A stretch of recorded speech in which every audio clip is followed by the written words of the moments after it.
Que Dieu nous bénisse. Alléluia. Prends le temps de saluer ton voisin. C'est une opportunité de s'asseoir à côté d'un frère, à côté d'une sœur. Tu ne sais jamais qui peut devenir demain, ni comment Dieu pourra te bénir au travers de lui. Amen. Si aujourd'hui nous nous plaignons de ce pays, c'est pour que quand toi demain tu seras élevé, qu'on ait une occasion pour se réjouir. Parce que moi je crois que le Seigneur ne fait rien pour rien. Depuis 3 jours, l'Esprit de Dieu me mettait à cœur. Je vais prendre successivement 3 thèmes qui partent avec les autels. Ce soir, j'aimerais parler sur le sacrifice. D'un point de vue biblique, qu'est-ce que nous appelons le sacrifice?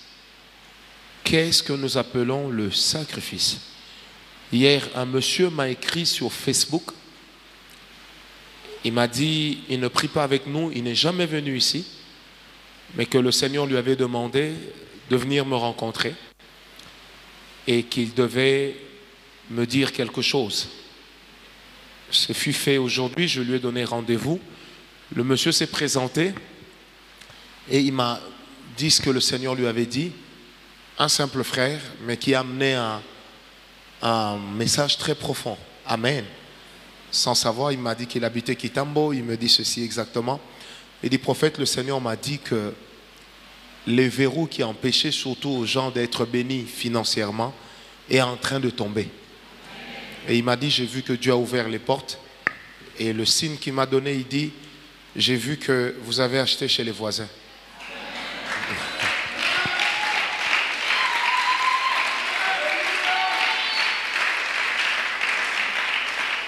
Donc rien à faire, on va acheter. Ce qui m'a intéressé, ce n'est pas on va acheter. Ce qui m'a intéressé, c'est surtout la qualité de la bénédiction de nos membres, de nos fidèles. Parce que pour moi, c'est très important. Moi, j'ai toujours dit, il ne faut pas être le seul à réussir là où les autres échouent. C'est une deuxième forme de sorcellerie. Vous savez, quand vous êtes dans une famille, vous êtes le seul à avoir réussi et que les autres ne réussissent pas, tout le monde va avoir les yeux sur vous. À la fin, vous ne pourrez jamais vous en sortir. Parce que votre argent, qui est beaucoup, va servir à trop de monde. À la fin, vous aurez très peu. Amen. Vous aurez beaucoup de chiffres capables d'être comptés, mais ça se limitera qu'aux chiffres. Alléluia. Le sacrifice. J'avais vraiment voulu parler sur pourquoi Dieu n'agrée pas certains sacrifices, mais je préfère commencer par ce thème, le sacrifice. Pourquoi est-ce que nous sacrifions à Dieu? J'étais en train de lire, de réfléchir, de prier. Pourquoi est-ce que nous sacrifions à Dieu?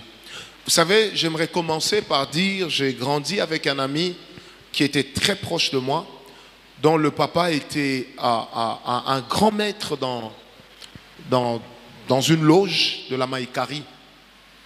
Et souvent, on se rencontrait avec l'ami dans leur jardin, il y a plus de 25 ans, derrière pour prier.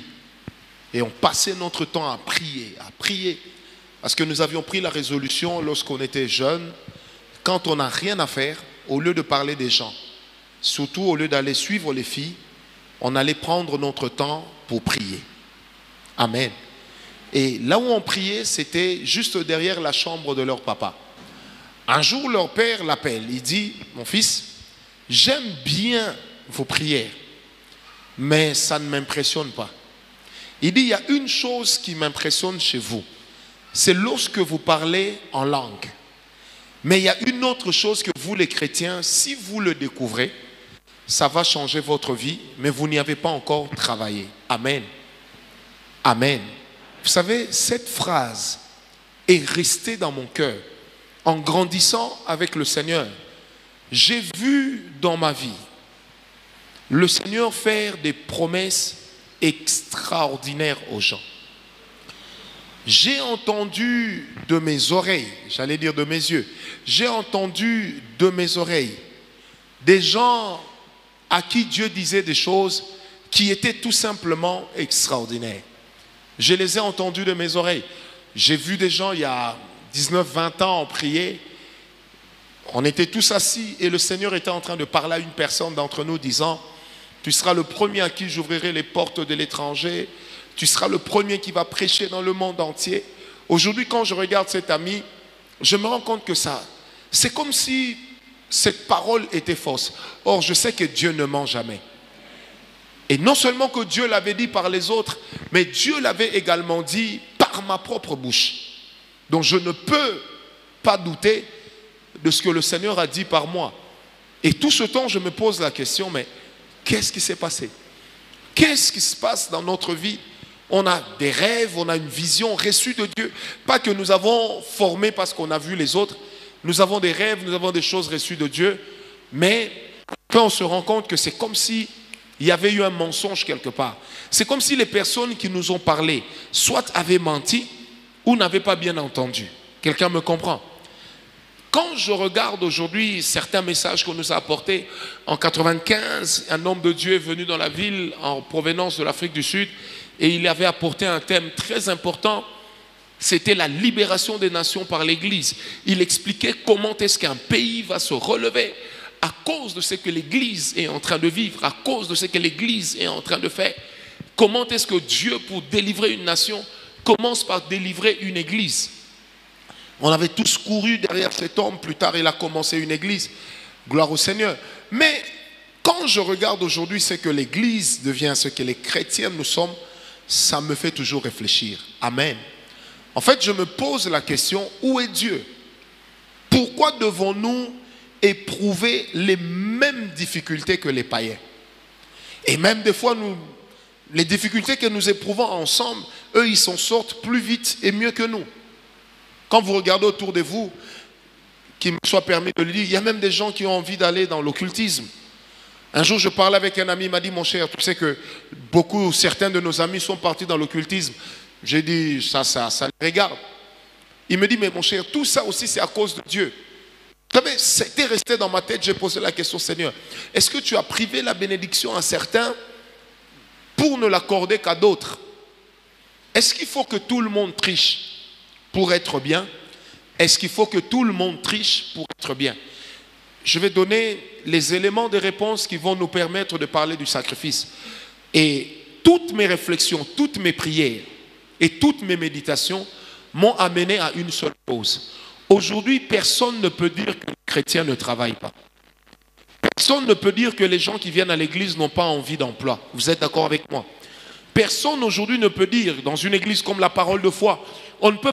Nous encourageons la paresse. Parce que même ceux qui travaillent, entre guillemets, à temps plein, je ne leur demande pas de venir passer toute leur journée ici. Parce que je me dis, l'église n'a pas les moyens, il faut se battre. Quelqu'un me comprend? La première chose que je me suis rendu compte dans ma vie et après réflexion, méditation, c'est que les chrétiens sont parmi les personnes qui ne comprennent pas le pourquoi du sacrifice. Demander une offrande à un chrétien, c'est déjà un problème. Demander au chrétien d'apporter un sacrifice, il verra toujours cela comme un acte de vol. C'est comme si quelque part on est en train de lui voler. C'est comme si on est en train de monter un plan pour lui prendre ce qui lui reste, pour lui prendre ce qui ferait son honneur ou ce qui peut lui permettre de s'en sortir. Frère, peut-être que ce n'est pas votre cas. Moi, j'ai eu des amis il y a longtemps, qui étaient dans l'occultisme. J'ai eu des amis aujourd'hui qui sont des homosexuels. Mais je peux le dire, frère, vous allez remarquer que sur terre, jamais un homme, même si tu peux réussir par hasard, tu ne peux jamais te maintenir dans le succès par hasard. Donne-moi un amen. Je répète, même si tu peux réussir par hasard, ça veut dire tu t'es retrouvé par un concours de circonstances, on t'a attribué une fonction, on t'a attribué un poste, comme ce qu'on vient de voir avec le gouvernement qui vient de sortir. Ça peut arriver, mais retenez une chose, on peut même te nommer par hasard, mais jamais le hasard ne te maintiendra. Jamais. Jamais le hasard ne te maintiendra. Déjà, pour avoir par hasard, c'est presque impossible. A fortiori pour se maintenir. Le sacrifice est important, pas seulement dans la vie des chrétiens, mais dans la vie de tout homme. Parce que Dieu n'a pas établi le sacrifice uniquement pour les chrétiens. Je vais m'expliquer et le démontrer. Mais il a institué le sacrifice pour toute personne qui compte réussir. On ne peut pas réussir, se maintenir dans le succès sans sacrifice. J'ai vu des gens dans ma vie toucher des millions. Pas plus tard qu'aujourd'hui, je parlais avec un monsieur. Il me dit, j'avais un jet privé. Je voyageais en jet. Quand je l'ai regardé, j'ai dit, mais vous n'en avez pas l'air. Il dit, je ne comprends pas où est parti l'argent. J'ai dit, monsieur, vous aviez réussi par intelligence, par la force du travail. Mais vous n'alliez pas vous maintenir par la force du travail. Pour se maintenir, il faut une alliance. Or, il n'existe pas dans la Bible, dans le monde, une alliance dans laquelle on ne parle pas de sacrifice. Le sacrifice constitue le socle de l'alliance. Est-ce que quelqu'un m'a donné un amen? Prenez avec moi le psaume 50, verset 5. Je vais aller doucement. C'est vraiment une clé de succès. Même si tu n'as pas l'habitude d'écrire un enseignement, écris celui-ci. Même dans 50 ans, ça va te servir. Parce que bientôt, je serai inaccessible. Dieu va m'ouvrir les portes du monde. Ça, je vous le dis. Et vous serez fiers de dire que vous aviez prié avec moi un jour. Si vous ne croyez pas, c'est votre problème. J'ai déjà cru. Amen. Psaume 50. J'y crois dur comme fer. Ça me fait même plaisir de l'avoir dit. Psaume 50, verset 5. La Bible dit, rassemblez-moi les fidèles, mes fidèles, ceux qui ont fait alliance avec moi par... Rassemblez-moi mes fidèles. Dieu ne dit pas rassemblez-moi les fidèles, mais il dit rassemblez-moi mes fidèles. Bien-aimés, on ne peut pas prétendre appartenir à un Dieu auquel on n'a jamais sacrifié. On ne peut pas prétendre appartenir à un Dieu auquel on n'a jamais sacrifié. Allez demander aux idolâtres. Même les idolâtres connaissent ce principe. Pour qu'une idole s'élève, il faut sacrifier à l'idole. Même ceux qui adoraient Baal, sacrifier à Baal. On ne peut pas vivre une alliance sans sacrifice et on ne peut pas en vivre avec Dieu sans le sacrifice de l'œuvre de la croix.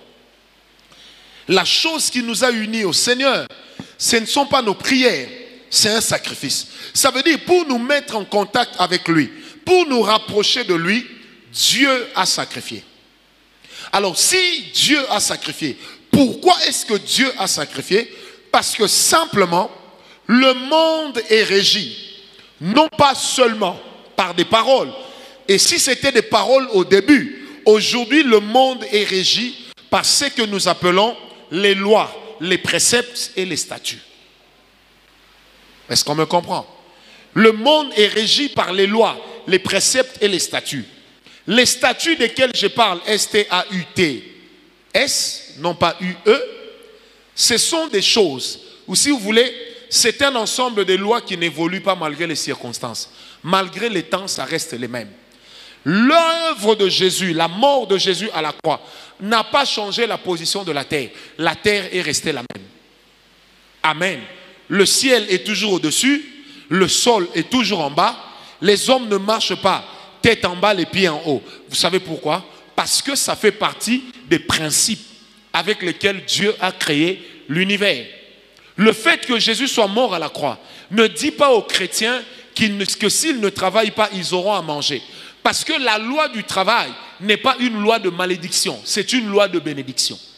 Étant donné que quand Dieu a placé l'homme dans le jardin d'Éden, il a dit à l'homme, tu vas cultiver la terre. Donc cultiver la terre pour que la terre donne à l'homme n'est pas une malédiction. Le travail ne peut jamais être une corvée. Et un chrétien paresseux, un chrétien qui ne veut pas travailler, n'a pas droit à la bénédiction. Écoutez, ça il faut que vous le sachiez. Danis, Dieu va te bénir. Mais pour que Dieu te bénisse, il passera par les lois que lui-même a établies dans la nature. Comment veux-tu que Dieu viole tout le temps ses propres lois? La violation des lois de Dieu s'appelle le miracle.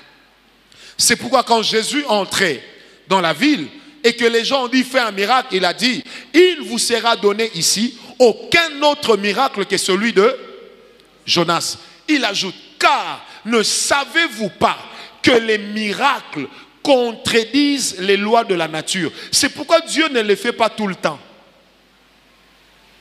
Et les miracles viennent répondre lorsqu'il y a une crise. Quelqu'un me comprend? Alors retenez bien que même Dieu, quand il veut te bénir, Dieu tient compte des lois que lui-même a établies. Une femme ne peut pas se maintenir dans le mariage juste parce qu'elle est belle. Elle va se maintenir dans le mariage lorsqu'elle sait travailler. Lorsqu'elle sait garder son mari. Pourquoi? Parce que c'est une loi. L'égalité de l'homme et de la femme est une fausseté.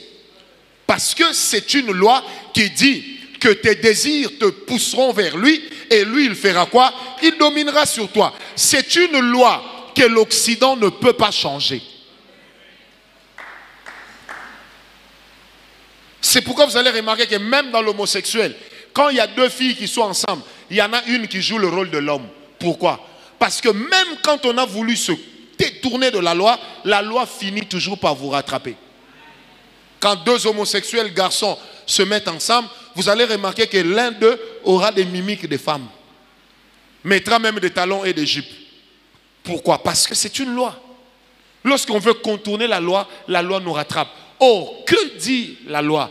La loi de Dieu, la parole de Dieu dit ceci.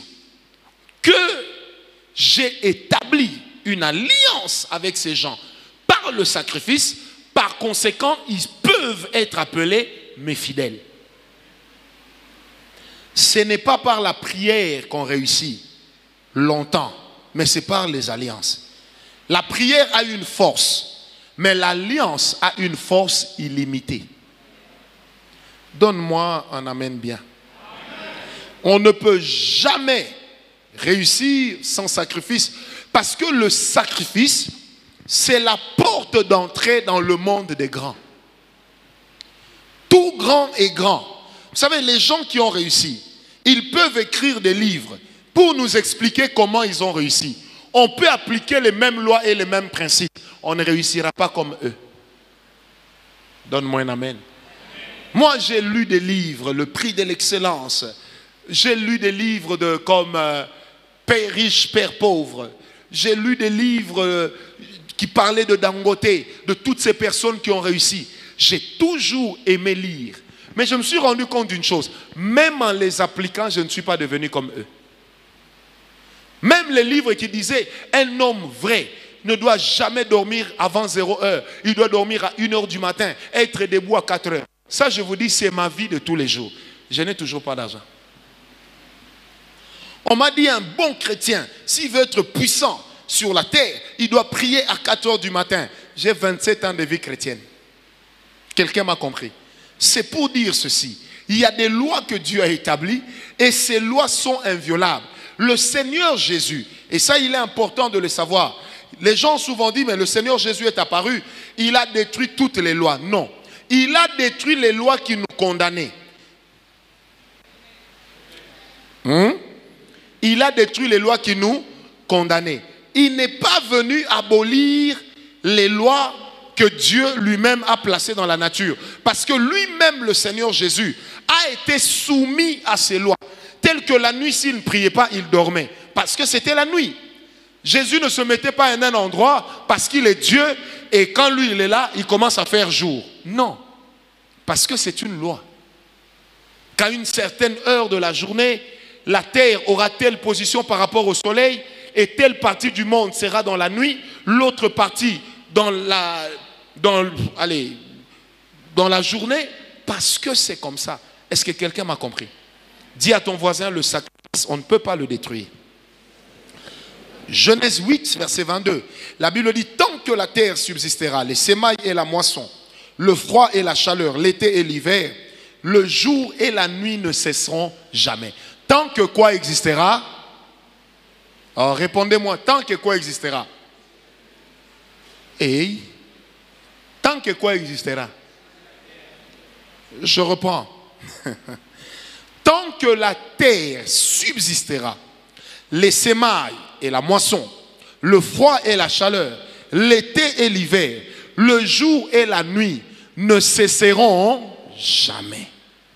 Tant que la terre subsistera, les lois des semences, ce qu'on appelle aussi les lois du sacrifice, ça veut dire qu'on sème avec larmes, mais on moissonne avec cris d'allégresse. Amen. Tant que le monde existera, ces choses existeront toujours. Bien-aimés, s'il y a des gens qui sont forts dans la prière, ils peuvent être très forts dans la prière. Je loue Dieu pour ceux qui sont forts dans la prière. Mais ne vous arrêtez pas là. Ajoutez une vie de sacrifice. Parce que la vie de sacrifice vous amènera toujours sur les montagnes les plus élevées. La vie de sacrifice vous amènera toujours sur des cimes plus hautes, comme jamais vous ne les avez atteints. Vous savez, j'ai lu la Bible, j'ai relu la Bible. Personne n'est devenu grand sans une vie de sacrifice. Personne. Personne n'est devenu grand sans une vie de sacrifice. Lorsque Adam a été chassé du jardin, Dieu lui-même a sacrifié un animal pour les revêtir. Lorsque Caïn et Abel ont voulu se réconcilier avec Dieu, c'était par le sacrifice. Lorsque Noé est revenu sur la terre, nous sommes dans Genèse 8, qu'il est revenu sur la terre avec ses fils, qu'est-ce qu'il a fait? Il a sacrifié. Et c'est quand il a sacrifié que Dieu dira, plus jamais je ne détruirai la terre par l'eau. Amen ou pas amen? Ce qui fait que, bien aimé, même s'il y a des ouragans, même s'il y a des tempêtes, même la tempête Catherine ne peut jamais prendre toute la terre. Même ceux qui s'occupent des séismes et des phénomènes naturels, personne ne peut me contredire. Parce que la Bible le dit. Amen. La Bible le dit. Si Noé a pu devenir l'ami de Dieu, c'est par le sacrifice. Après Noé, si Abraham est devenu grand, c'est par les sacrifices. Si Isaac est devenu grand, c'est par les sacrifices. Si Jacob est devenu grand, c'est parce qu'il a appris à sacrifier. Si David est devenu grand, du reste David lui-même a été fait roi dans une atmosphère de sacrifice. Lorsqu'on a posé la question à Samuel, où vas-tu? Samuel dit, je vais dans la maison de Jessé, Isaïe selon certaines versions, pour faire quoi? Pour sacrifier. Donc en venant consacrer David comme roi, Samuel est venu avec son animal à sacrifier. Lorsqu'il offre l'animal à Dieu, Dieu lui montre l'homme qu'il faut oindre comme roi. Amen. Parce que le sacrifice dans la vie de l'homme déclenche le miracle. Parce que le sacrifice déclenche le miracle. Le sacrifice déclenche également l'élection divine dans la vie de l'homme. Nous allons réussir parce que nous prions, mais nous réussirons surtout à cause de nos sacrifices. Si la prière nous amènera sur la montagne, pour qu'on demeure sur la montagne, nous allons y demeurer par le sacrifice. Est-ce que quelqu'un m'a compris? Parce que le sacrifice permet à l'homme de rencontrer le divin. Le sacrifice, je le dis, je l'avais déjà dit ici une fois, permet à l'homme de rencontrer le divin. Alors quelqu'un me dira, mais moi je jeûne beaucoup. Le jeûne est un sacrifice du corps.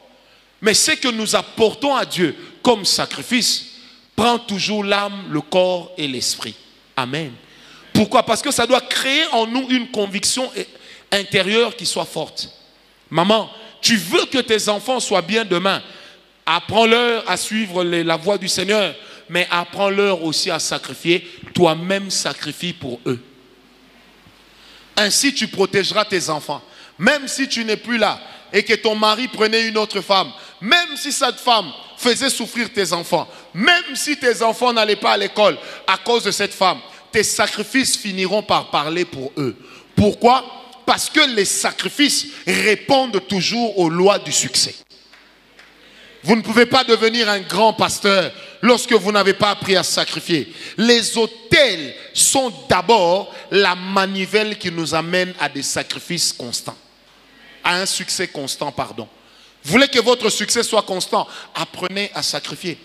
Tous ceux qui ont réussi, tous ceux qui ont posé des actes, les ont posés et c'était des actes de sacrifice. Vous savez, la Bible dit ceci, on n'a pas été sauvé seulement par la foi, mais aussi par les œuvres. Il faut que les deux marchent ensemble. Nous avons tendance à croire que la foi suffit. Non, l'apôtre Paul dit, les œuvres aussi doivent marcher avec. Je parle à quelqu'un ce soir pour te dire que même le système que tu combats spirituellement, c'est d'abord un système de sacrifice. Quelqu'un va sortir 100 000 $ pour investir dans tes études. Ne pense pas qu'il le fait parce qu'il est gentil. Il est en train d'acheter quelque chose dans ta vie. Est-ce que quelqu'un m'a compris? Parce que le monde fonctionne comme un business. Le monde fonctionne comme une monnaie d'échange. Celui qui te fait du bien, il est certainement en train de s'attendre à quelque chose en retour. Et toi, quand tu sacrifies à Dieu, tu as le droit de t'attendre à quelque chose en retour parce que le sacrifice est une monnaie d'échange. J'ose le dire, le sacrifice est une monnaie d'échange. Le fait que je sacrifie, j'aurai. Le Seigneur Jésus lui-même dit que lorsque nous nous présenterons devant le Père, il sera devant avec un bocal contenant son sang. Ça veut dire un bocal qui rappellera à Dieu que nous avons le droit d'entrer dans le royaume des cieux parce que lui est mort à la croix et il n'est pas mort pour rien. Qui m'a donné un amen bien. Il n'est pas mort pour rien. Bien-aimés, comment voulez-vous compétir avec les occultistes sur le même chemin quand vos sacrifices parlent moins que les leurs? Ces gens que nous envions, il est devenu ministre, il est devenu ministre, il est devenu DG. Savez-vous combien de choses ils ont sacrifiées? Il y a des gens qui ont fait des enfants qu'ils ont tués, qu'ils ont offert à des féticheurs. Il y en a qui ont offert la maternité de leur femme aux féticheurs, juste pour avoir un poste.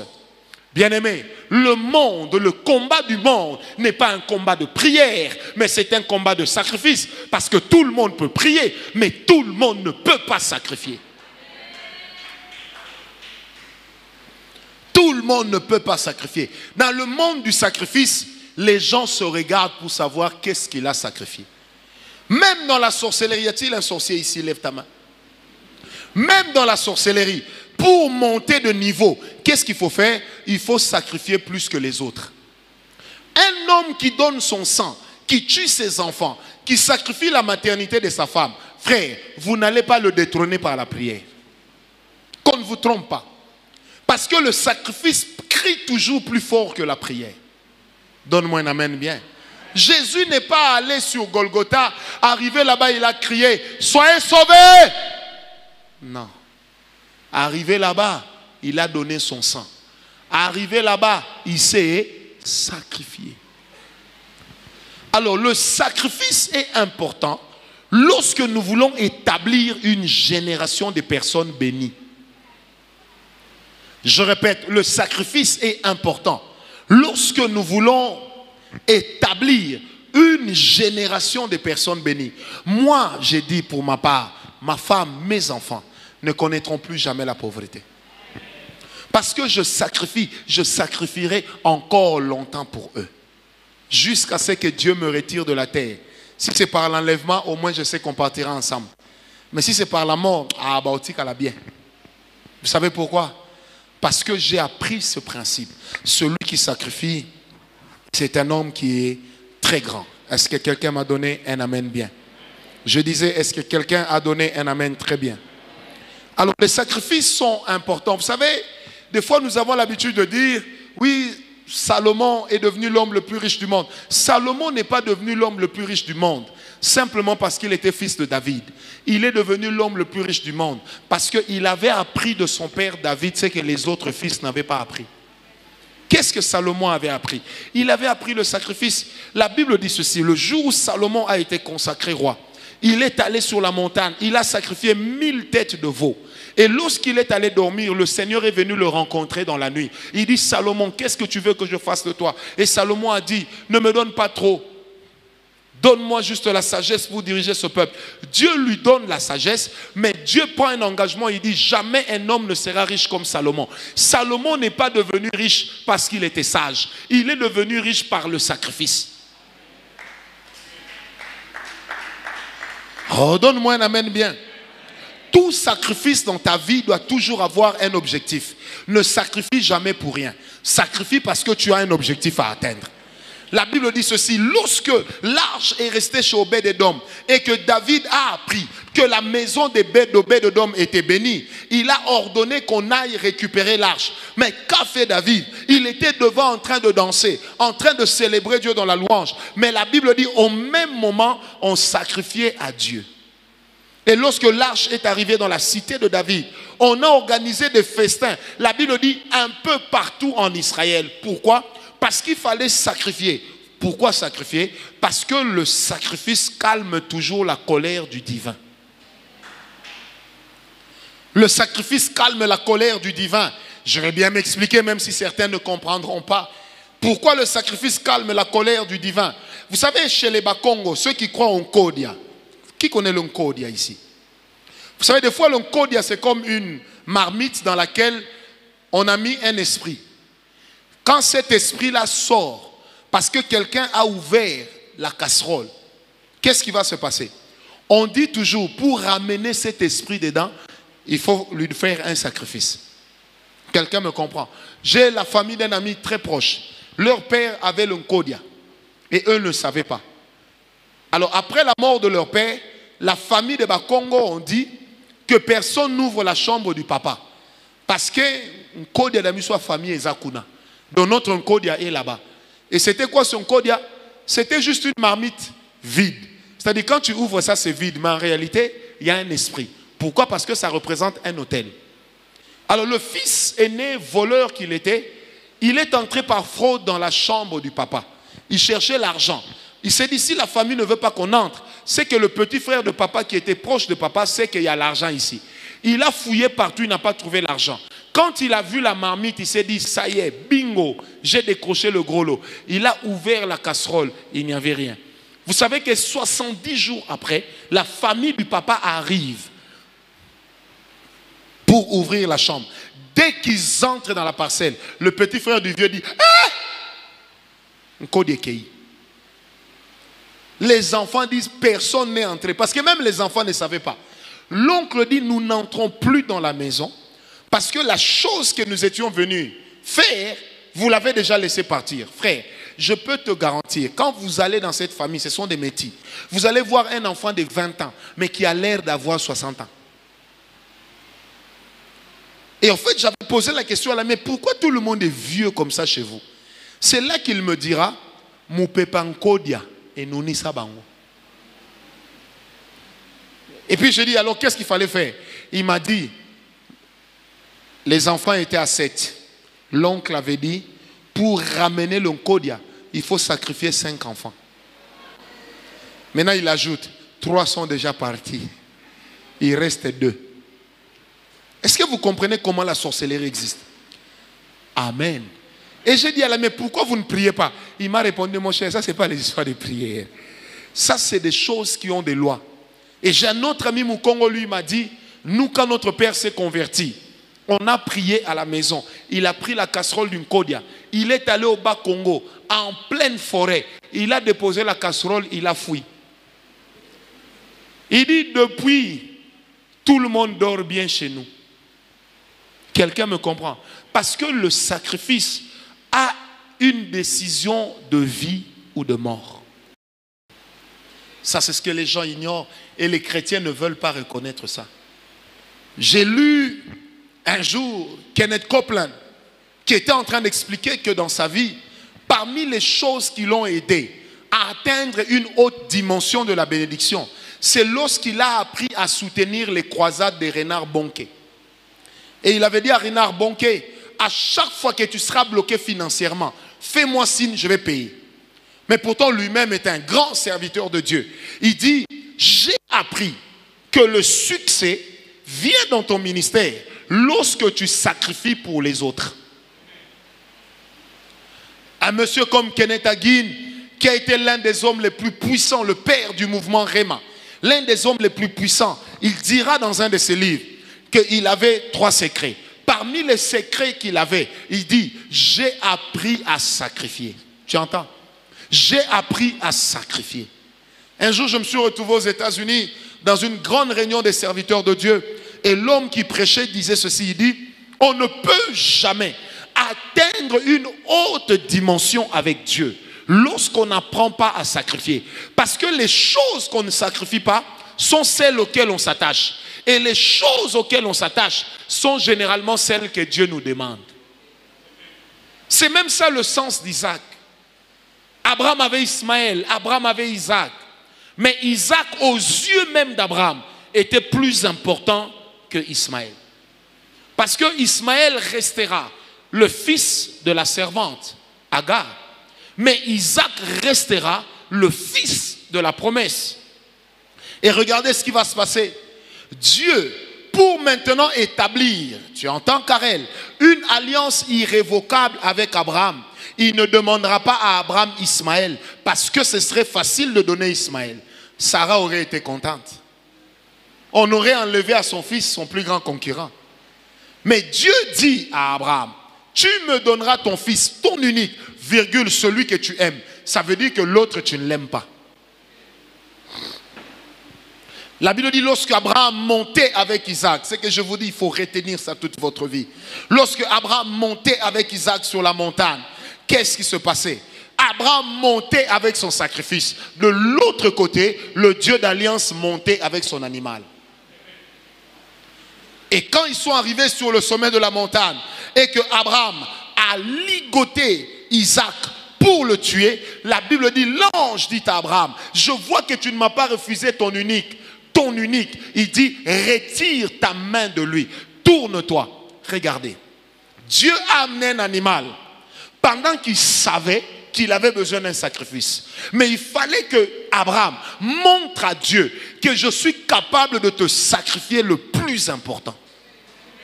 Et quand Abraham a montré qu'il peut sacrifier le plus important, c'est qu'Abraham ne savait pas mettre Peter, c'est qu'en fait, Dieu était en train de changer le chromosome de son sang. C'est éternel, vous savez ça. Ça veut dire ceci. Et dans Galates 3, verset 29, on dit que nous tous, nous sommes avec Abraham. En Abraham, nous avons la bénédiction. Quelqu'un me comprend? Ça veut dire, un acte accompli par un homme a affecté des générations entières jusqu'à nous. Et nous sommes heureux de dire le Dieu d'Abraham. Mais le Dieu d'Abraham, c'est le Dieu des morts. Parce que Abraham est mort, Isaac est mort, ils ont des tombes. Mais pourquoi nous continuons à dire, Seigneur, tu es le Dieu d'Abraham? Parce que simplement, pour nous, Abraham n'est plus un homme. Abraham est un esprit. Pour nous, Abraham n'est plus un homme. Abraham est un acte. Et quel est l'acte d'Abraham? C'est le sacrifice. C'est pourquoi j'ai dit tantôt que le sacrifice peut sauver toute une génération. Vous avez des pauvretés dans votre famille qui ne s'arrêtent jamais. Apprenez à sacrifier. Vous avez des problèmes dans les mariages qui ne s'arrêtent jamais. Les gens se marient. Il faut beaucoup de maquillage pour qu'on croie qu'ils sont en train de réussir. Parce que ça ne va pas. On peut toujours changer l'histoire par les sacrifices.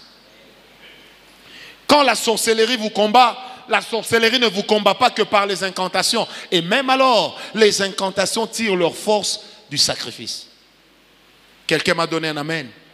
Oh, je disais, quelqu'un m'a donné un amen.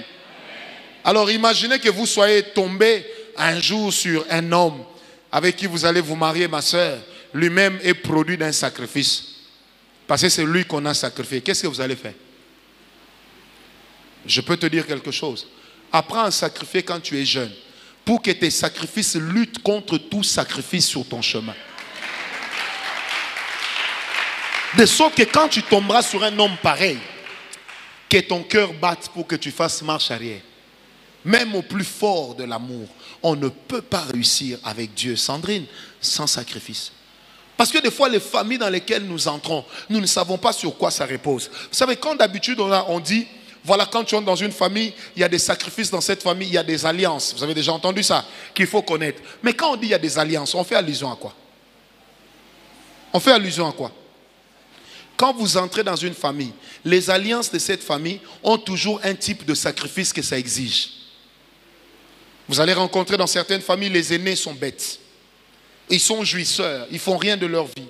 Vous allez rencontrer dans certaines familles, les filles sont belles, mais personne ne voudrait les épouser pour les mettre à la maison.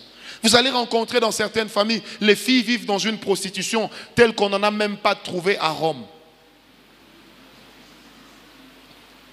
Parce que chaque sacrifice a son caractère. C'est pourquoi vous, le sacrifice que vous apportez à Dieu doit avoir un caractère, et ce caractère s'inspirera de ce que vous aviez dans le cœur en posant l'acte. Quelqu'un me comprend? Quand moi je sacrifie pour que ma femme, mes enfants ne connaissent jamais la pauvreté, ça veut dire que l'alliance qui règne dans ma maison est une alliance de prospérité. Oh, donne-moi un amen. C'est un peu comme si dans le nom de Jésus, nous avons des compartiments que nos sacrifices nous accordent au fur et à mesure que nous en réalisons le besoin. Est-ce que quelqu'un m'a compris? On ne peut pas réussir sans sacrifice.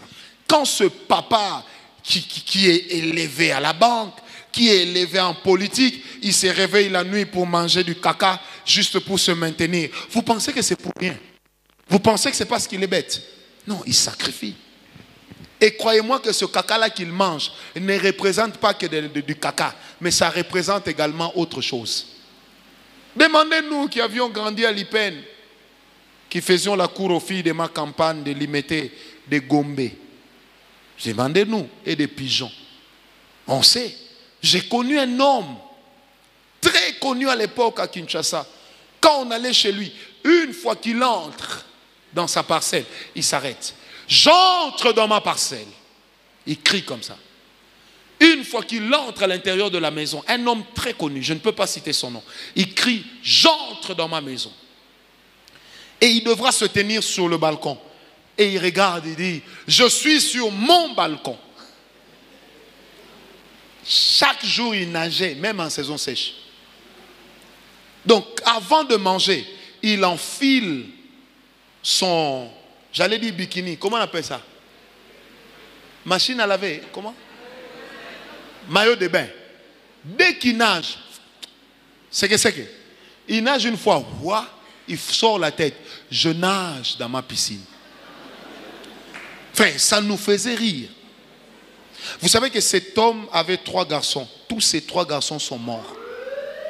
Et tous ces 3 garçons sont morts mystérieusement. L'un de ces garçons est mort. Il s'est suicidé en passant par une fenêtre avec antivol. Et l'antivol n'était pas cassé. Donc c'est un peu comme si vous voyez demain, vous arrivez, on vous dit que le père Franck est fracturé. Vous posez la question comment? On vous dit il était sorti par la fenêtre. Et on vous indique cette fenêtre. La première question, ça sera, quelle fenêtre? Un de ces garçons est mort comme ça. Un autre de ces garçons, il s'est coupé la tête. Et le corps est devenu décapotable. Est-ce que quelqu'un me comprend? Et sa femme avec qui ils étaient dans leur histoire là, a dit, en plein deuil, c'est un coup de mon mari. Il y a eu la bagarre en plein deuil, en disant c'est un coup. Frère, on était des païens, on a eu froid. On s'est dit donc ces choses sont réelles. Il y a des sacrifices comme ça. J'ai un ami très proche à l'époque, son père, le jour de sa mort, il y avait 11 femmes. Sans compter qu'il en avait déjà 7 qui étaient mortes. Et l'ami là me dira, il dit, tu sais mon cher, dès qu'il est minuit, même les mamans de mes amis m'appellent pour coucher avec elles. Et elles me donnent beaucoup d'argent. J'ai dit pourquoi? Il dit, mon cher, je dors dans la chambre de notre père, il y a toujours sa photo. Mais des fois la nuit, j'ai comme l'impression que papa me parle. Et c'est quelqu'un m'a compris. Quelqu'un m'a compris. Et je me suis souvenu qu'après la mort de leur père, le groupe de prière qui était allé prier chez eux, il y avait un serpent à 2 têtes qui était sorti de la baignoire. Ne blaguez pas avec les sacrifices. Vous pensez que quand un homme couche avec la fille qu'il a eue, c'est parce qu'il est bête? Non, c'est parce qu'il sait ce qu'il cherche. Il n'y a que les chrétiens qui murmurent sur des choses et qui ne comprennent pas que les systèmes spirituels les plus établis dans les familles ne sont pas établis sur des paroles mais sur des actes. Et que tout ce que vous voyez autour de vous représente quelque part un sacrifice ou cache une réalité spirituelle. Aujourd'hui, vous allez regarder votre vie. Vous êtes intelligent. Personne ne veut vous épouser. Personne ne veut de vous. Personne ne veut vous employer. Personne. Mais quand vous regardez votre vie, apparemment tout va bien et il n'y a rien pour que les choses vous résistent. Mais pourtant, tout vous résiste. Parce qu'il y a des lois, il y a des préceptes, il y a des statuts qui président à la destinée de certaines familles. Qui les limitent? qui viennent dans les rêves, qui font des choses extraordinaires. Je parlais une fois avec une femme, elle me dit, moi dans ma famille, c'est difficile qu'une femme traîne dans le mariage.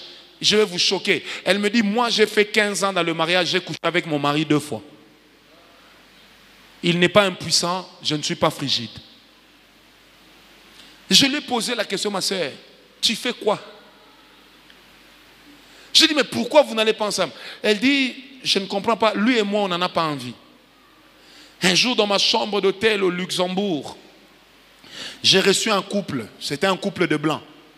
L'homme me dit, vous savez monsieur, hein, parce que les blancs là, ils ne nous appellent pas pasteur ou prophète, hein, monsieur, vous savez monsieur. Moi je comprends, j'ai jamais envie de ma femme, je préfère faire la bise à mon coussin qu'à elle. Mais tu regardes la femme, c'est le genre de femme qui peut te faire fuir la maison. Et quand je commence à entrer, des blancs, hein, j'entre dans l'histoire de la vie de la femme. Je dis, ah! Je vois là où se cachent les sacrifices. En fait, cet acte-là symbolisait où était le résultat du sacrifice qui est élevé dans cette famille. Bien-aimés, faites attention. Tout système qui dure à cause d'un sacrifice qui le maintient.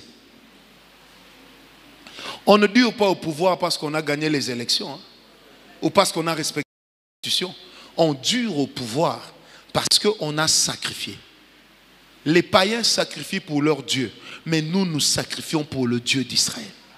L'avantage que j'ai, je ne sacrifierai jamais la maternité de ma femme. Je ne sacrifierai jamais mes enfants. Non, ils sont précieux à mes yeux. Le sang de Jésus me donne un raccourci. C'est quoi le raccourci? C'est que tout ce que je sacrifie est agréé de Dieu. Mais tout ce que je sacrifie n'est agréé de Dieu parce que l'offrande et le sacrifice sont différents à un niveau. L'offrande, je le donne avec joie. Mon sacrifice, je l'apporte avec mes larmes parce que ça me coûte. Ce qui me coûte me donne. Ce qui me coûte me donne parce que j'ai un but derrière. Vous pensez que moi je peux prendre comme ça ma belle voiture, la donner à l'église juste pour un projet d'achat parcelle? Ma femme et mes enfants n'ont pas besoin d'argent. Je suis locataire aussi. Un journaliste est venu m'interviewer à la maison. Il dit, vous êtes locataire? J'ai dit oui. Il me dit, à votre niveau? J'ai dit oui. Il dit, mais comment ça se fait que vous soyez encore locataire? J'ai dit, tel que tu me vois là, j'ai tout sacrifié pour Dieu. Tout sacrifié. Billet. La différence qu'il y avait entre nous et la plupart d'amis avec lesquels on priait, c'est que quand on avait des actions, je donnais toujours plus qu'eux tous. Et quand j'ai commencé à être béni plus qu'eux tous, la plupart ont dit, il a des fétiches. Mais mon secret, je vous le partage, ce n'était pas terrible. C'était seulement que très tôt, Dieu m'avait appris le langage des sacrifices. Et ça, c'est un enseignement que j'avais tiré du Full Gospel. C'était tiré de là. Ce qui fait que partout où je suis, quand on parle de sacrifice, je ne peux jamais sortir sans sacrifier. Même mes chaussures ou ma montre, je vais laisser. Parce que quand on est dans le sacrifice, ça veut dire que c'est un peu comme si on m'invitait à une nouvelle alliance. Un jour, j'ai été prêché dans un pays. Christian, le sacrifice est important. J'ai été prêché dans un pays. C'était extraordinaire. On m'a payé beaucoup d'argent. Les fidèles m'amenaient des enveloppes de 3 000 $, 1 000 $, 2 000 $, 5 000 $, 10 000 $. Je ne savais plus compter. Révérend Gloire connaît cette histoire. J'ai pris tout ce qu'on m'avait donné. J'ai dit au pasteur de cette église-là, puisque vous êtes en train de vouloir acheter une parcelle, je donne tout ce que j'ai eu ici. Il m'a dit, ah, c'est la première fois qu'un homme de Dieu fait ça. J'ai souri, j'avais mon but. Mon but n'était pas qu'il m'invite encore. Mon but était que demain, ce pays-là me soit favorable. Aujourd'hui, ce pays-là m'est favorable. Et à chaque fois que je vais là-bas, même si je ne prêche pas, je suis béni. Ah, donne-moi un amen bien. Aujourd'hui, ce pays-là m'est favorable. Et les plus grosses offrandes que j'ai reçues dans ma vie, que je reçois souvent, viennent de ce pays-là. Des fois, les gens peuvent ne pas comprendre. Je sais ce que j'ai eu à s'aimer là-bas. Vous imaginez, vous laissez femme et enfant 3 semaines, vous revenez les mains vides et les valises avec les habits du départ. voyez madame qui me pose la question, qu'est-ce qui t'est arrivé? J'ai dit non. Tout ce que j'ai eu, Dieu m'avait demandé de laisser. Et c'est en laissant cela que Dieu m'a béni. Ne vous en faites pas. Ce que je vous dis, je vous le dis d'une manière simple. Vos sacrifices feront votre différence demain. Donne-moi un amen bien. Vos sacrifices feront votre... Ça là, je vais dire ça en lingala. Façon na yo. Sacrifier en lingala, c'est quoi? Kobonza, c'est offrir. Hein?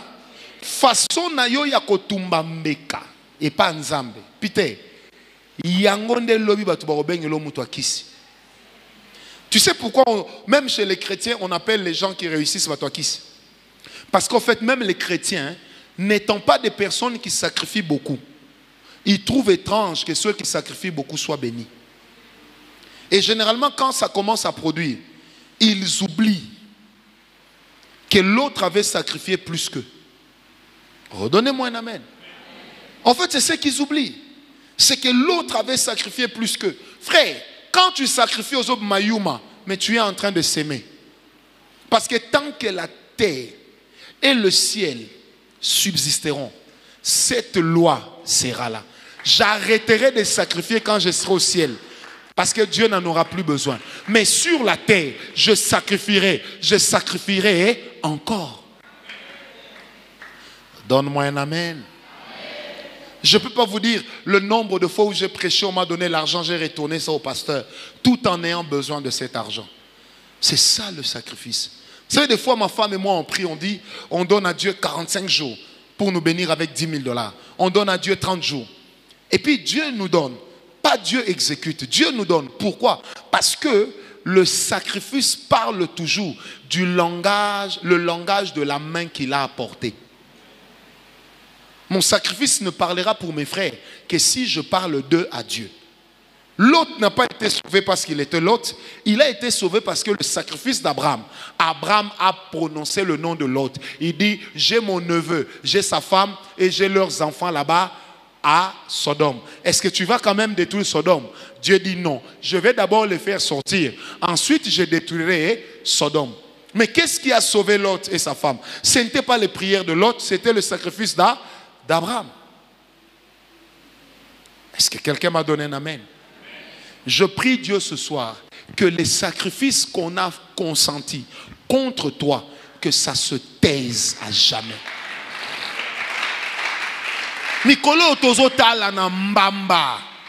Tu sacrifies, je sacrifie. Tu sacrifies, je sacrifie. Toi, tu sacrifies à Satan, je sacrifie à Dieu. Tu sacrifies à Satan, je sacrifie à Dieu. Tu sacrifies à Satan, je sacrifie à Dieu. Oh, la Bible dit que mon Dieu est plus que vainqueur.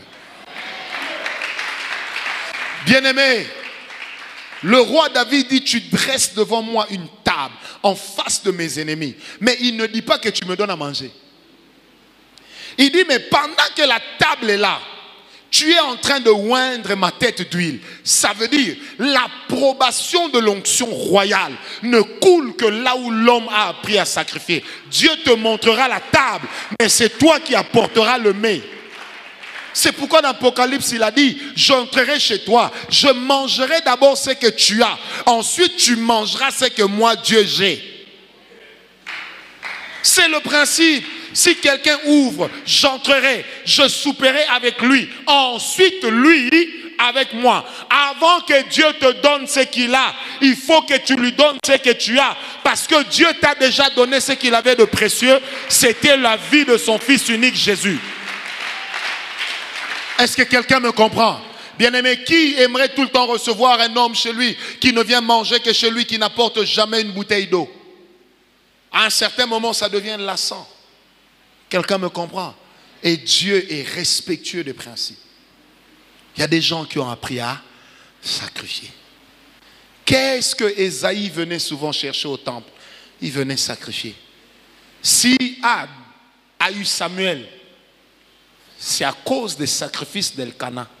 La Bible dit à la même période de chaque année, Elkana venait pour offrir au Seigneur. Il montait avec ses 2 femmes dans la maison de Dieu afin d'offrir. Pendant que Elkana était en train d'offrir, Anne de son côté, elle était en train de donner une parole. Écoutez, Elkana sacrifiait par religion, par religiosité, alors que Anne participait au sacrifice avec conscience. Ne sacrifie jamais tant que tu ne sais pas pourquoi tu le fais. Ah, qui m'a donné un amen? Il y a tellement de gens qui souffrent parce qu'ils ne comprennent pas qu'en réalité leurs autels, leurs sacrifices les a déjà amenés dans une dimension du combat des dieux. Ta parole ne peut pas avoir de la valeur là où il n'y a rien qui parle de ta voix. Elijah, tu ne peux pas libérer ta famille quand tu n'y a pas une chose qui parle de ta voix dans le monde spirituel.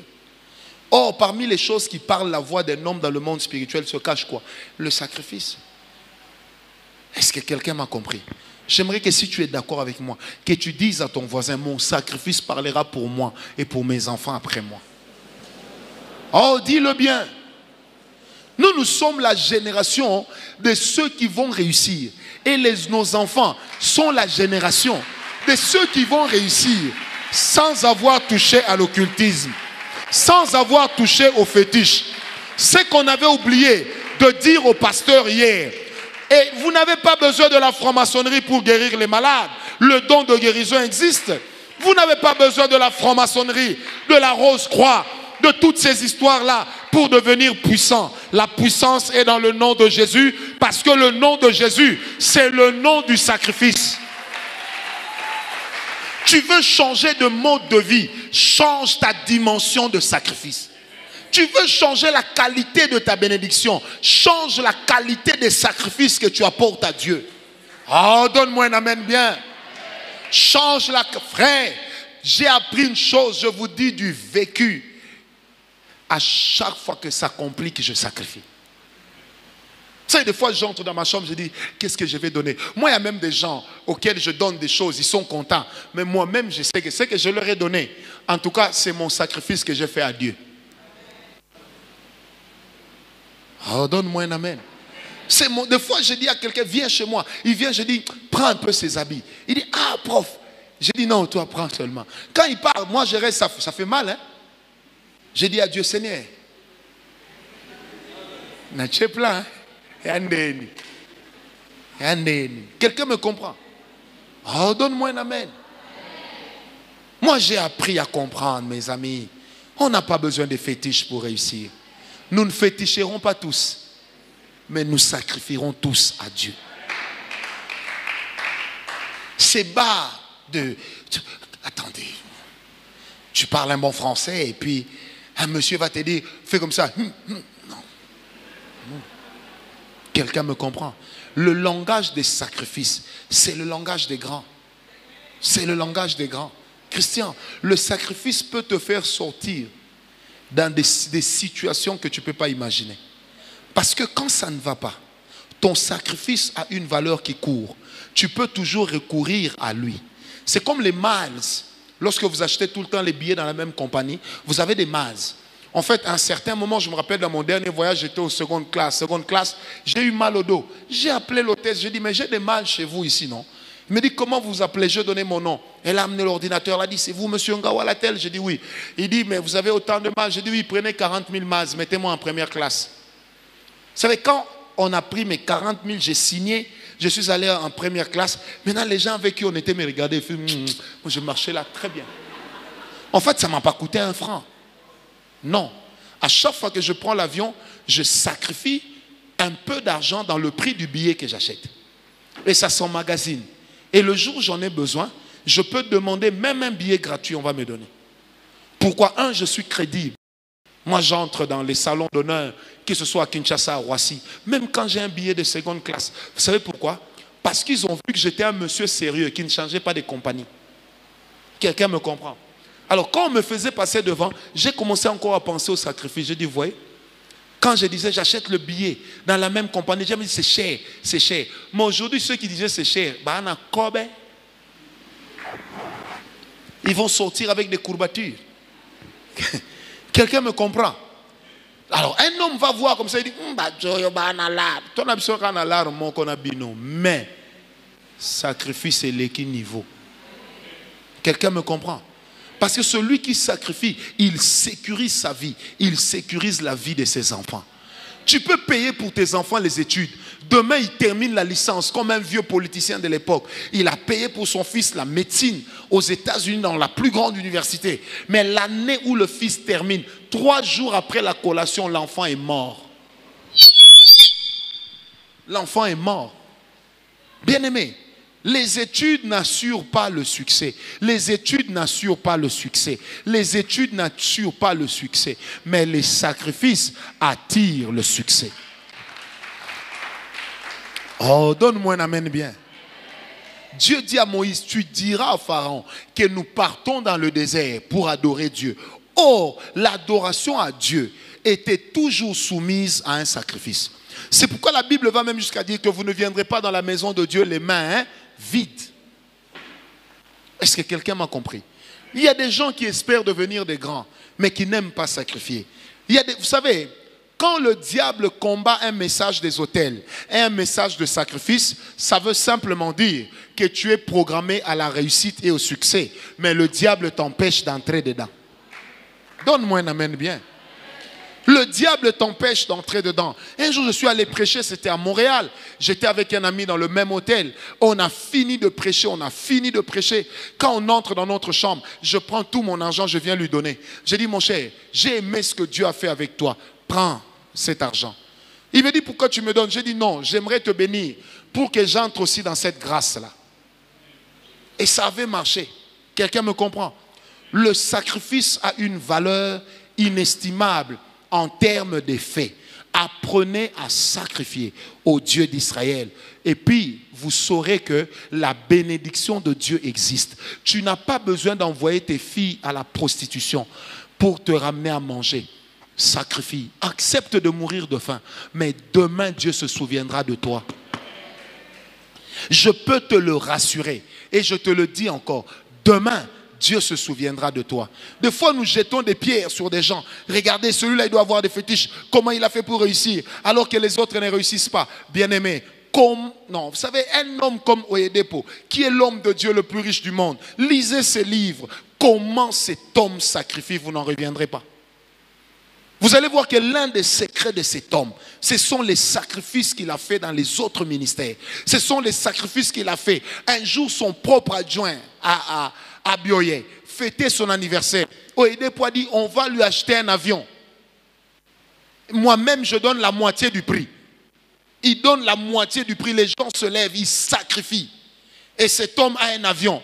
Aujourd'hui, vous serez étonné qu'Oyedepo soit aussi puissant. Si vous vous dites que c'est la magie, j'ai découvert dans ma vie que l'autel, c'est la meilleure de toutes les magies. Lisez la vie des personnes qui réussissent. Elles réussissent à cause du sacrifice. À cause du sacrifice. À cause, bien aimé, le sacrifice doit devenir un mot avec lequel nous marchons. Les autels doivent devenir un mot, une parole avec laquelle nous marchons. Apprenons à nos enfants à sacrifier. Apprenons à nos enfants à élever des autels. Apprenons à nos enfants que la bonne éducation est bien, mais les autels c'est mieux. Tu éduques l'enfant, tu instruis l'enfant, tu élèves les autels pour lui. Bien-aimé, si cet enfant échoue, viens me couper la main. Ces 3 choses mises ensemble dans la vie d'un enfant ne peuvent que faire que jamais cet enfant ne connaîtra la faillite. Jamais. Parce que même le jour où il criera, le Dieu de mon père, Dieu se souviendra. Pourquoi Isaac pouvait appeler le Dieu d'Abraham? Qu'est-ce que ça voulait dire Dieu d'Abraham? Dieu d'Abraham voulait simplement dire le Dieu à qui Abraham a sacrifié. Donne-moi un amen bien. La valeur de ton sacrifice compte. La valeur de ton sacrifice fait quoi? Compte. Ne tombez jamais dans le péché d'Ananias et Saphira. L'argent est à toi. Tu n'as pas besoin de mentir. Donne à Dieu l'offrande que tu veux. Mais quant au sacrifice, sois sincère. Sois sincère. Sois sincère. La Bible dit, à l'époque, les gens sacrifiaient tout. Ils vendaient leur maison, ils amenaient tout à l'église. Ils vendaient leurs histoires, ils amenaient tout à l'église. Ananias et Saphir ont dit, Pierre a contribué à combien à parler dans Bissot. Jamais, never. Mais les deux ont connu quoi? La mort. Aujourd'hui, il y a beaucoup de gens qui financièrement sont morts parce qu'ils ont escroqué Dieu. Est-ce que quelqu'un me comprend? Le sacrifice. Dis à ton voisin, le sacrifice a une valeur inestimable. Non, dis-le très bien s'il te plaît. Le sacrifice a une valeur inestimable. Amen. Inestimable. Je crois que quelqu'un changera sa vie. J'ai dit, je crois que quelqu'un... Vous savez, moi j'ai 4 enfants. Partout on parle des sacrifices. Ntial, si je ne peux pas sacrifier pour moi, demandez même au partenariat de l'église. Demandez même pour les souscriptions. Vous allez toujours trouver les noms de mes enfants dedans. Toujours. Toujours. Si on dit $500, donc si je lève ma main, ça sera 100 pour ma femme, 100 pour ma fille, 100 pour ma fille, 100 pour mon garçon.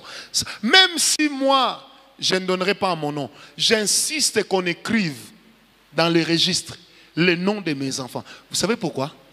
Même si aujourd'hui je ne suis pas là, que leur nom parle pour eux.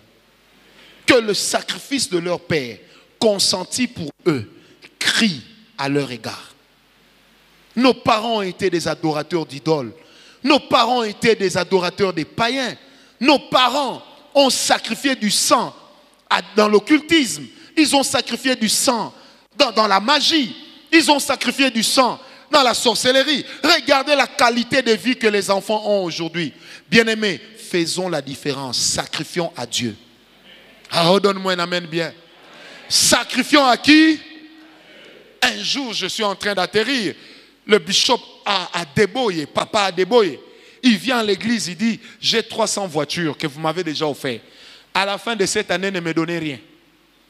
Un homme se lève devant tout le monde avec un trousseau de clés. Il lui balance ça. Ça tombe là, il dit, tu ne peux pas m'empêcher d'être béni. Il dit, non, tu ne peux pas devenir le sorcier de ma vie. C'était quoi? Une limousine. L'homme a dit, ça vient de sortir. J'ai dit, c'est mon sacrifice à mon père. Et toi, tu veux m'empêcher de vivre ça. Bien aimé, il y a des gens, vous allez remarquer, on les combat, mais on n'arrive pas à les atteindre. Pourquoi? Parce que, vandeli mpungu. Vandeli sacrifice. Les sacrifices sur lesquels repose leur vie sont des sacrifices qui sont trop forts. Vous pouvez venir la nuit, le jour, vous ne les atteindrez pas. Parce que chaque sacrifice, je l'expliquerai demain, et on va prier fort, chaque sacrifice attire toujours une activité des anges. Là où on sacrifie, il y a des anges qui viennent. Je répète, là où on sacrifie, gloire. Où est gloire d'abord? J'aimerais lui poser une question. Qu'est-ce que Ésaïe faisait dans le temple quand la gloire de Dieu lui est apparue? Quelqu'un peut me répondre? Qu'est-ce que Ésaïe faisait dans le temple? Révérend gloire, qu'est-ce qu'Ésaïe faisait dans le temple quand la gloire lui est apparue? Coucou. Qu'est-ce qu'Ésaïe faisait? Lisez même la Bible, c'était à l'heure de quoi? De l'offrande. Qu'est-ce qu'il faisait? Il offrait à Dieu lorsque la gloire est venue. La gloire ne vient dans la vie que des personnes qui savent sacrifier. Là où tu ne peux pas sacrifier, la gloire ne viendra jamais, mon petit. Tu as compris? La gloire ne viendra jamais. Non, j'ai été une fois chez Bishop T.D. Jakes. Nous étions là comme ça, comme des petits villageois, en train d'admirer l'église. Quel temple magnifique! Cet homme a prêché. Il a prêché. À la fin, il dit, j'aimerais que dans l'église, tout le monde se lève pour donner $20. Frère, et venez mettre ça ici par terre. Eh! Fouedi. Même nous autres, moi j'avais $260. J'avais encore un séjour d'une semaine. Ah! Donc moi-même, j'ai regardé, j'ai dit, ça c'est des choses qu'on ne rate pas dans la vie. Je suis venu, quand j'ai déposé mes $260, parce qu'il lui avait demandé $20, alors je me suis dit, non, on a un danger, 13 fois plus. J'ai vu des gens vous jeter des paquets de 10 000, 20 000, comme ça, par terre. Vous voyez, quand quelqu'un dépose, il fait rabababa. Moi-même, je les ai regardés, j'ai dit, voilà leur secret. Quand il y a eu des problèmes en Haïti, on a tous vu ça sur Internet, l'église de Jakes a réuni 6 millions de dollars qui sont allés donner en Haïti. L'église de Joel Austin, ils ont réuni plus de 10 millions. Vous pensez vraiment que nous aurons la même qualité de bénédiction? Un pasteur qui nous avait prêché à la borne, en 1995, nous avait sorti une parole que je n'ai jamais oubliée. Il dit, vous les Africains, vous jeûnez, vous priez, vous criez, vous n'avez pas de résultats, pourquoi? Il dit, nous, vous savez que quand un Américain jeûne, c'est comme quand moi je mange. C'est-à-dire un peu de riz, un peu de légumes et de l'eau. Ils disent que c'est jeûner. Vous avez vu le pasteur fidèle qui était ici? Son papa nous racontait, il dit, les enfants, quand je suis arrivé au Canada pour la première fois, le jour du jeûne, j'ai vu, on a mis la salade, on a mis des légumes, on a mis du poisson et il y avait du riz. Maintenant, il dit, j'ai posé la question à un pasteur. Le jeûne est fini. Le pasteur, là, tout en mettant du riz, il dit, si, on jeûne. Maintenant, lui, il dit, non, chez nous en Afrique, on ne jeûne pas comme ça. Nous, quand on dit jeûne, en lingala, on kila. Il dit, non, même se laver, là, on ne va pas se laver. On ne va toucher à rien. Et l'Américain lui a posé la question, il dit, mon frère, vous faites ça, mais comment sont vos pays? Comment sont vos églises? Vous avez les mêmes problèmes. En fait, ce que cet homme voulait nous dire à l'époque, c'est que c'est bien de jeûner. Ajoutez toujours au jeûne un esprit de sacrifice. Quelqu'un m'a donné un amen. Ajoutez au jeûne un esprit de sacrifice. Ajoutez cela au jeûne. Jeûnez, priez, criez. N'oubliez jamais, celui qui sacrifie est un homme puissant. Sacrifiez, vous ne serez jamais déçus. Je ne prêche pas ce message parce que j'ai besoin d'argent. Mon patron est riche. Et si je aimerais parler comme Paul, il dit, personne ne parle en langue plus que moi. Moi, ici, à la parole de foi, je peux dire, personne n'a déjà sacrifié plus que moi. Ah, pas que je sache. Quand Dieu va nous bénir, acceptez que je sois le premier. Mon sacrifice doit parler. Vous savez combien de fois j'ai sacrifié le loyer de ma maison pour payer quand on était à Lubudi? Parce que j'évitais que l'église ait des problèmes. Je dis à ma femme, on paye d'abord le loyer de l'église. 1120 $. C'était ça, Papa Théo. 1120 $, on paye d'abord. Mais je peux vous assurer, tout en faisant ça, nous n'avions jamais payé notre loyer en retard. On pouvait sacrifier à midi. Le soir, Dieu nous envoie un corbeau. Parce que les corbeaux existent. Les corbeaux, frère, dans cette église, vous allez même voir des païens commencer à venir sacrifier. Vous avez dit, Père Franck commence à accepter les sacrifices de n'importe qui. Bien aimé, les sacrifices n'ont pas de nom. Le corbeau était un animal impur, mais Dieu l'a utilisé pour nourrir le prophète, afin que le prophète ait eu le courage et la force d'aller trouver Élisée et d'aller trouver le prochain roi. Donne-moi un amen bien. Amen. Ici, là. On va voir ça. Donne-moi un amen bien. Amen. Vous savez, les païens qui connaissent la spiritualité, ils sont forts dans les sacrifices. Hein.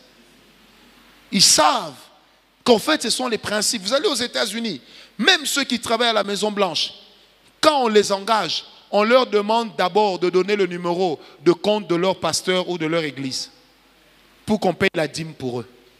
Donc, on coupe la dîme à la source.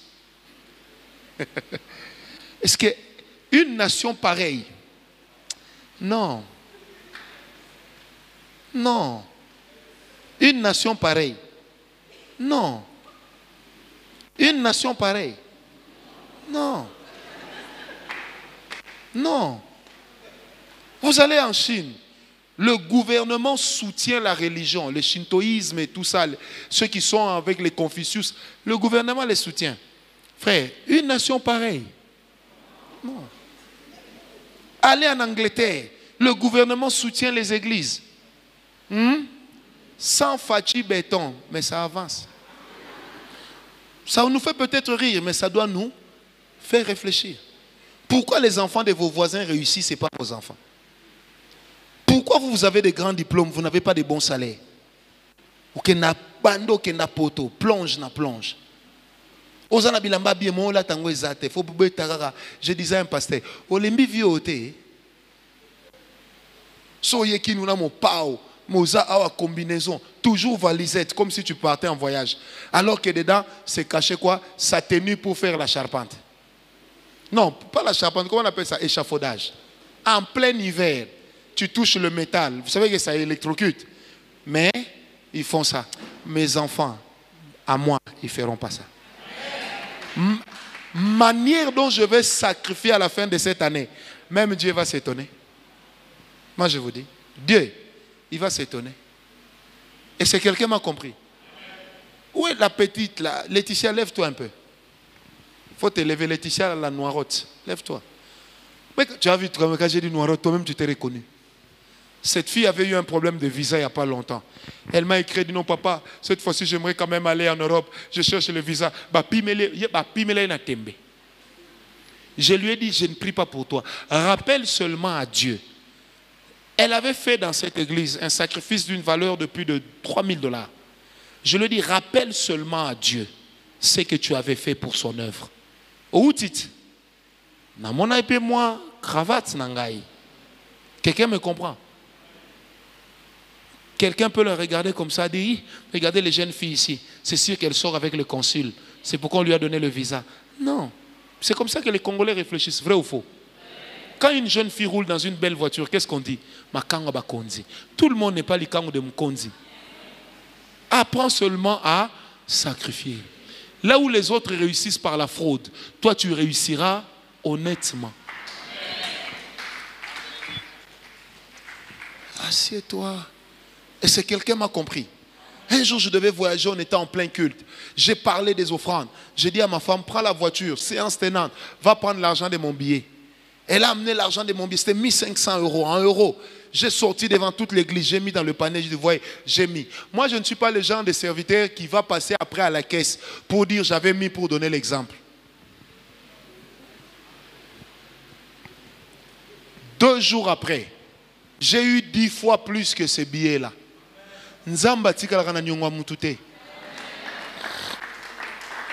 Oh, donne-moi un amen bien. Moi, dans cette église, j'ai déjà sacrifié 3 voitures, des belles voitures. Ça paye. Quand tu me vois rouler bien là, il y a quelque chose qui parle pour moi. Nzungwe kotoko, c'est kotoko. C'est comme ça que ça marche. Amen. Toi, le nzungu toque pour toi, Zotoka. Qu'est-ce qu'il y a dedans? Il n'y a que les murmures, les critiques. Nous sommes à l'église, on ne voit pas. On va seulement draguer ces sœurs-là qui sont arrivées avant. Toi, tu sais ce que leurs parents ont sacrifié pour la réussite de leurs enfants. Toi, parent, n'a rien sacrifié. Toi-même, rien sacrifié. Tu es toujours...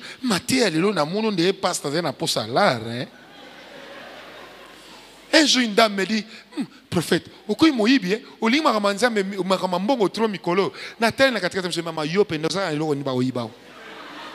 tadi yo po ba iba yo fo ba ibo elo fo ba iba nde yo moko le va yo ba kena yo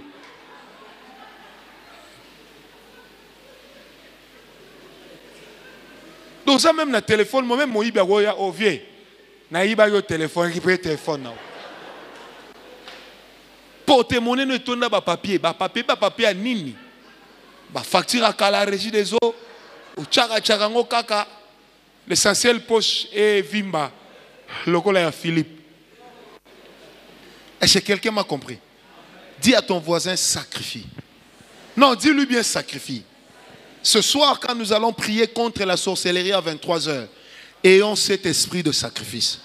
Sachons-le, les personnes qui nous combattent sacrifient. Nous aussi apprenons à sacrifier.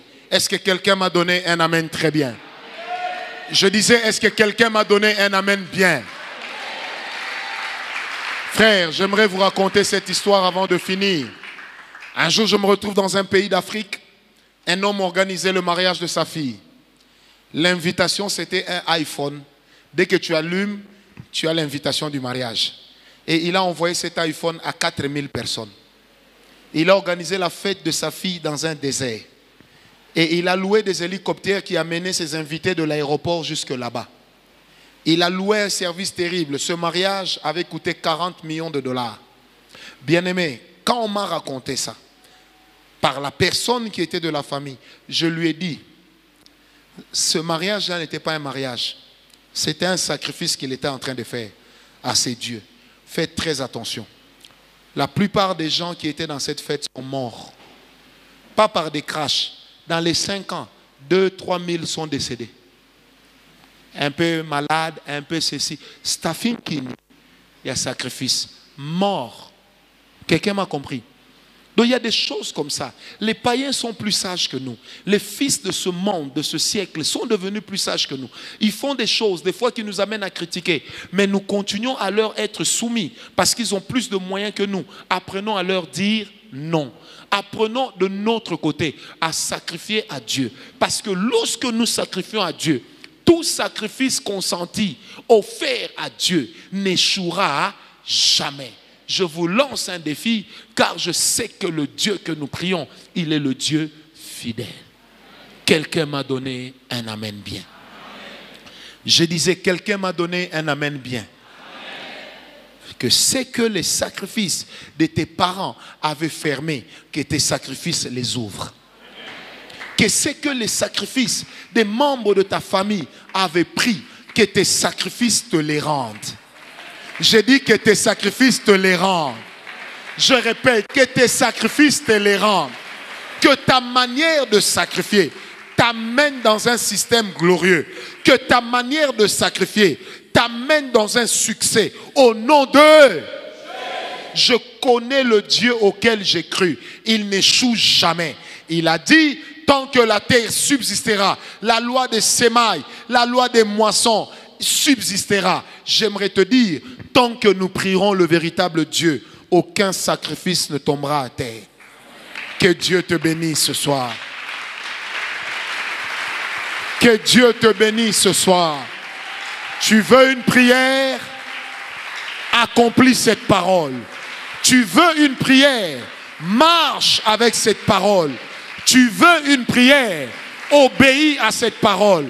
Même si tu es enfant aujourd'hui, demain tu ne le seras plus. Même si ta vie ne ressemble à rien aujourd'hui, demain ta vie aura une forme.